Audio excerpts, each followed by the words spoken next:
Hello everybody, and today we are going to be talking about Earthfall. Now, if you don't know what Earthfall is, basically it is episode 95 of What If Civilization Started Over, and the start of World War VI. But it's also the start of the alien invasion from outer space. So we are going to be talking about all of that, we're going to be dissecting it, and I'm going to be showing you my future predictions. If you guys do enjoy today's scenario, then please consider liking and subscribing. We are trying to reach 1,500 subscribers by the end of the year. As of recording this, it is December 20th, and we have had a little bit of a fall off, but it'll be okay, we'll bounce back. But yeah, turning on the notification bell to be notified whenever I post, joining the Discord server to interact with our beautiful fans, and joining the channel membership to get early access to my videos and member shoutouts. But yeah, now we can start dissecting episode 95, also known as Earthfall. Now, the name, Earthfall, it is because there was an alien invasion at the end of the episode. There was a big, cyborg ship that had a whole bunch of green beams that landed on Earth. One landed in Africa, the other landed in the Atlantic, the other in the Indian, and the other, I think, over here in Southeastern Asia. And it's also pretty interesting because you can see the Mesopotamian Coalition. Now, the Unitarian Mesopotamian Coalition has probably subsided the World Treaty Space Organization thing, and that is probably why the World War VI scenario is going to be a lot more detrimental than the other wars, because it is going to see division among all the nations instead of fighting back against the alien force which has just arrived. But, just not to brag, but I did predict this. But we saw various numbers of countries, give their opinion on this. Some notable ones being the Farmers Union, who is obviously stating their Pledge of Allegiance, but India and Greece are also the founders of the anti-Mesopotamian Unitarian Coalition, so it is going to be a massive face-off. World War VI is most likely going to be a very different kind of scape of a world war, as Adis Pro said. People don't usually jump to the idea of war anymore, but is usually sort of sorted out in a diplomatic way, and since the diplomatic stuff failed, it has most likely caused a bigger war, because involving the diplomatic stuff has, given more countries the opportunity to state their opinion and join different sides. Now, there were purposes of other world wars. Of course, World War I, it was the trade route. World War II, it was the imperialism. World War III, it was the tripolar system. World War IV, it was fascism and communism. And World War V, it was elites. And of course, World War VI has the main idea being Mesopotamia Unitaria, but it has blossomed very quickly into sort of a dark red flower. Now, I could give predictions for World War VI, but they would most likely be way off the mark, because I don't know how the alien invasion is going to go. I don't know how these countries are going to interact with each other.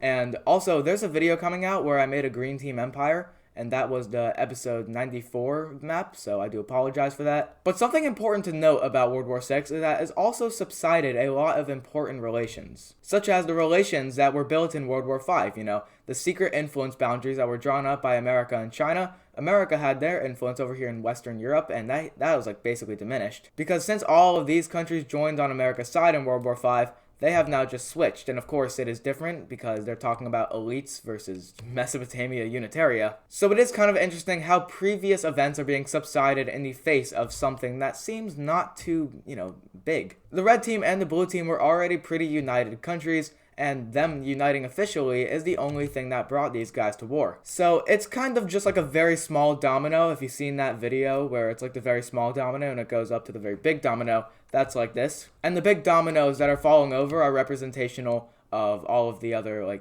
bits of lore that have been built out. For example, America's influence boundary, China's influence boundary, etc., etc. But it's also brought together a lot of nations. You can see that America had really good relations with India, but India has gotten to good relations with China, and there are just a whole bunch of unlikely allies in this war. And Eastern Rome is also very interesting because of their warmongering kind of stance. But it's also pretty interesting to note the countries that are not in this war. And if you notice, if you look around for 2 seconds, then you'll realize that there are a lot of countries not in this war. Around 80% of them, being very weak, like this teal team, the brown team, this cream team, just a lot of weaker nations. But some of the mid-tier to strong power countries are staying out of this. For example, Red Australia, Vietnam, Brazil, Chile, etc. And Poland, but yeah, Poland. Now, it's definitely interesting to think why these countries wouldn't be getting involved. Maybe it's because some of them don't have a very good stance on Mesopotamia. Maybe they're in the middle. So maybe there's going to be an alliance of neutral nations.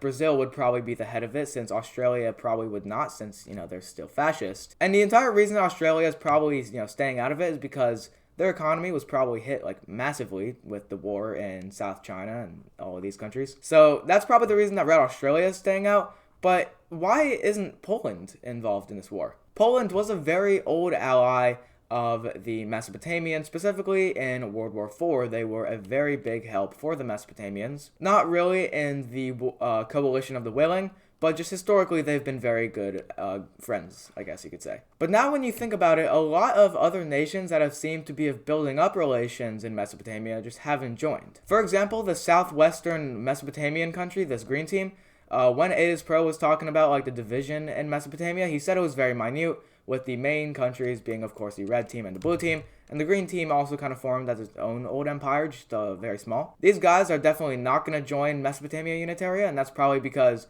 you know, like what happened to them with the old empire in episode 27. But the green team is also a very interesting case. They have just expanded a lot, and, you know, their historical rivalry with the red team and the blue team and all the countries like that, old empire. So it's pretty interesting to see that the green team hasn't really taken an official stance on this, but it could be leading up to something greater. Maybe like an anti-war coalition, which might be using war to do that. It might just be fighting against the space, like invaders and stuff like that. But yeah, this war is definitely going to be on the more interesting side of wars. Like World War I, that was, you know, it set the dominoes for the old empire, which I guess was pretty important. But in the grand scheme of things, like the Russian and Ukrainian skirmish, that's not really that important. That was more of a European conflict that had, you know, like some outside influence over here in Mesopotamia and India. But it's also important to note that a lot of other wars started for very small reasons, but they evolved into something much greater. For example, the POWs with the old empire in Greece, and like I was just saying, the trade route and the jet skirmish between the old empire and Russia in World War III. It's definitely interesting to think about. But yeah, that was sort of a dissection of it, kind of an overview, maybe some inferrings. Also looking at the religion map, the red religion is looking very cursed. And like with Unitarianism, the religion map just became very, very divided. You can see down here in Southern Africa, it's a main perpetrator of why it looks like that. Now, of course, a lot of that comes over here from Tanzania with the brown religion, but the Unitarian religion kind of just divided it up more, making like purple pockets. But of course, these pockets most likely extend into Unitarian territory. But yeah, this is definitely going to be something interesting to watch unfold. Now, I'm pretty sure this is coming out on the 22nd, if not the 24th. And by then, you know, it's going to be a couple more days until episode 96 of WICSO comes out. And I'm actually not sure if there will be any conventional fighting in this war. Of course, there will be like troops and skirmishes and stuff like that between countries that didn't like each other. For example, like between the Russians and the Eastern Russians, those guys are going to have skirmishes. But between countries like, per se, the Unitarians in Tanzania, they just, you know, might not have any military conflict. So this war is definitely going to be diverse. Like I said, like a million times now, it's going to be a lot more interesting than other wars. But I also want to discuss the name of the era. Ada's Pro has just shifted the WICSO world from the era of modernization, which was inclusive of after World War V, or maybe before. No, it was after World War IV and, you know, just on from then.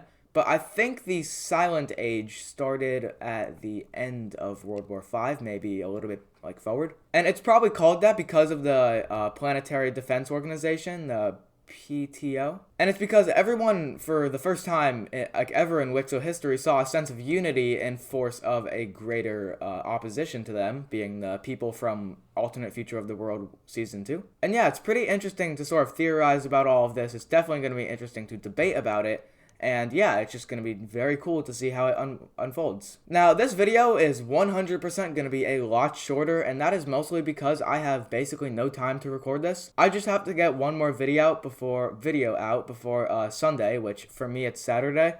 But for you guys, I think it's like Monday or Tuesday. But yeah, I am going to Israel over the winter break, and that is going to be interesting.